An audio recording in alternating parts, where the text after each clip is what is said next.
మా స్లాంగ్ లో like movie రావడం అనేది ఇంకా చాలా ఎక్సైటింగ్ గా ఉంది. సో ఈ సినిమాలో ఒక సాంగ్ గద్దర్ నరసన్న సాంగ్ అంటే ఆయన పాడటం జరిగింది.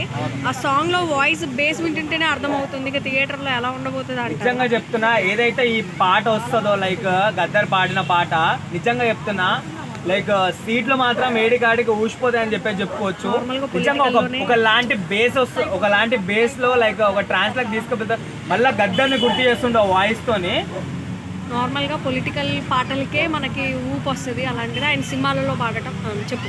నార్మల్గా గద్దర్ పాటలు అంటే మనం పొలిటికల్గానే వింటాం, అట్లాంటిది సినిమా వేళ వస్తుందని అంటే ఇంకా గద్దర్ ఫ్యాన్స్ ఎవరైతే ఉన్నారో వాళ్ళకైతే నిజంగా పండగ అంటే పండగ. ఈ విషయంలో చెప్పాలంటే ఇంకా సినిమా గురించి వస్తే మాత్రం నిజంగా చెప్తున్నా, చాలా ఒక 2 years దాకా గ్యాప్ వచ్చింది. ఏదైతే ఫ్యాన్స్ మేమైతే ఒక మచ్ వెయిటెడ్గా వెయిట్ చేస్తున్నాం ఇక్కడ.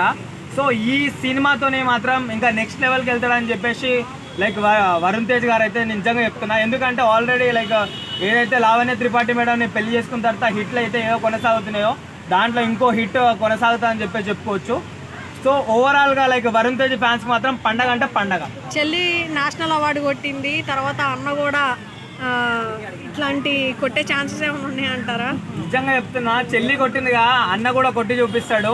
లైక్ వరుణ్ తేజ్ పవర్ ఏందో లైక్ సినీ ఇండస్ట్రీకి చూపిస్తాడు. ఎందుకనంటే ఇన్ని సంవత్సరాల నుంచి మనం చూసిన సినిమాలు మొత్తం వేరు, కానీ ఈ సినిమాలో చూసుకుంటే లైక్ ఒక ఫన్ ఉంది, లైక్ ఒక ఏమంటారు ఎంటర్టైన్మెంట్ ఉంది, లైక్ ఒక డ్రామా ఉంది, లైక్ ఒక హర్రర్ స్టోరీ లాగా అనిపిస్తుంది. సో నాకు తెలిసి లైక్ ఒక మూవీలో ఎన్ని పార్ట్స్ ఉండాలో అన్ని పార్ట్స్ మొత్తం మిక్స్ అయ్యన్నట్టుంది. సినిమా మాత్రం లైక్ బొమ్మ బ్లాక్ బస్టర్ హిట్ అయిపోతుందని చెప్పుకోవచ్చు. Thank you.